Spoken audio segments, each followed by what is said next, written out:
Назик көк арнасына қош келдіңіздер. Сиырдың жүрегінен моншақтай хан әсіп дайындаймыз. Басынан аяғына дейін әсіптің қалай жасалуын сіздерге көрсетемін. Менімен бірге болыңыздар. Әсіпке, иә? Көп адамдар мына тоқ ішек қой деп шатастырып жатады. Сол тоқ ішекті көрсетіп жерсеңіз. Тоқ ішек дегеніміз міне мынау. Майлы. Тоқ ішек деген міне мынау. Иә. Ол майлы болады. Иә. Сиырдың жүрегін алайын 1 килограмм. Иә. Қазір ана ішек қанша тұрады? 500-ден 1 кило 300 болған. 650 теңге. Жақсы. 500-ден, иә? Аха. Жүрегіміз қанша тұрады? Жүрек 1200 теңге килограмм. 2100 теңге. Жақсы, рахмет.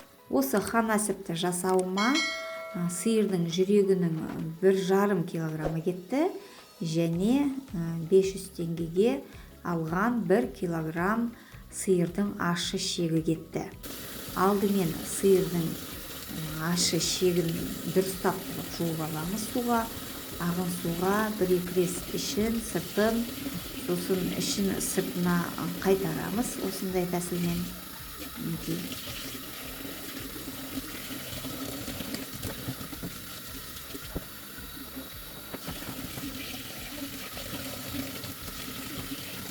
Шектің иіс қоңысын кетіретін көптеген тәсілдер бар.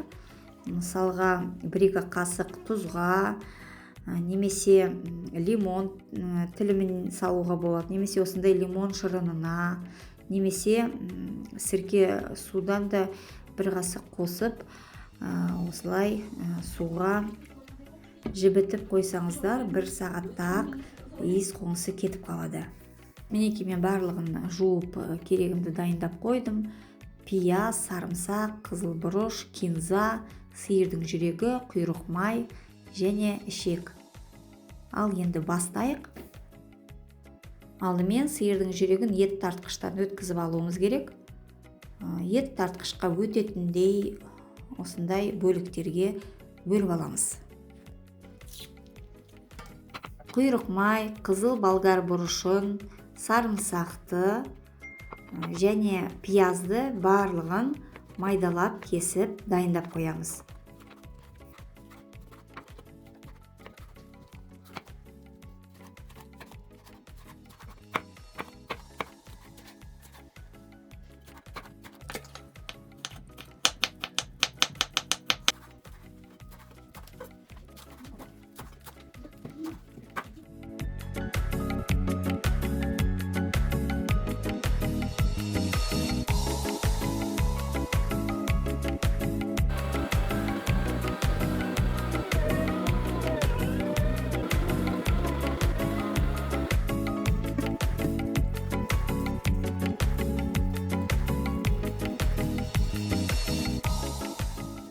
Жүрегіміз ет тартқыштан тартылды. Енді құйрық майды, одан кейін қызыл болгар бұрышын, аскөк, кинза, кез келген және сарымсақты қосамыз.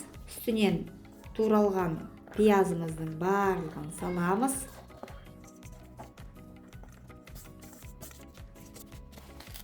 Төрт-бес мәрте жуылған таза күрішімізді ұмытпаймыз. Тұз, қара бұрыш және паприка саламыз. Өсімдік майын құямыз да дұрыстап араластырамыз.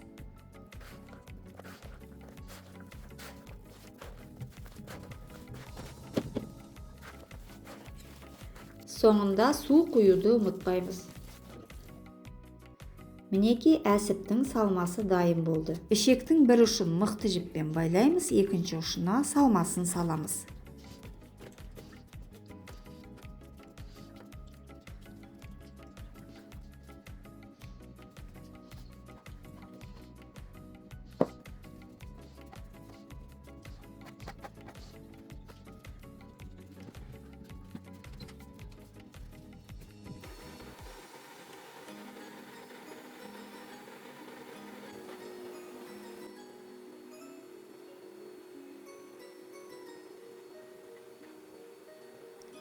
Салманы ішекке салу әдісінің көп түрі бар. Осындай арнайы шұжыққа арналған құрылғыларыңыз болмаса, қазір арнайы шприц сатылады. Егер ол да болмаса, кәдімгі кез келген бөтелкенің басын кесіп алып, сол арқылы ішекке салмаларыңызды салсаңыз болады.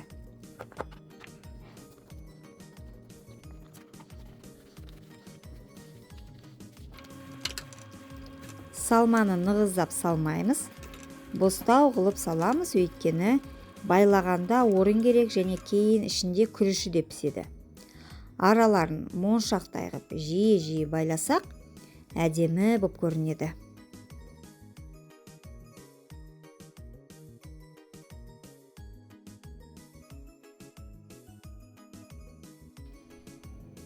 Мінекей 1,5 килограмм сиырдың жүрегінен осын шама әсіп шықты. Енді әр пакетке салып, мұздатқышта сақтауға болады. Қазанға суық суға саламыз, бір қайнай сала, көбігін алып, астын дереу басып, 1,5 сағаттай ақырын оттың астында баппен пісіреміз. Әсіптер қатты қайнап тұрып алса, жарылып кетуі мүмкін, сондықтан бұл жерде кішкене баппен пісіру керек. Жалпы әсіпті тессе де болады, алайда мен теспей пісіріп алам. Қайнаған соң дәміне қарай тұз қосамыз. Әсіптің сорпасын ішсе де болады. Сорпасы құнарлы, дәмді. Егер сорпасын ішетін болсаңыздар, сорпасына дәм болсын деп, картоп, сәбізден де қосыңыздар. 1,5 сағат өткен соң әсіптерді сүзіп, суық суға салып, шеттерін жіптерден босатып, қиып аламын. Гриль табаңыз болса, әсіптерді екі жағын орташалау отта қыздырып алам. Бұл жерде де абайлаңыздар, қыздырамын деп әсіптегі шекті жыртып алмаңыздар.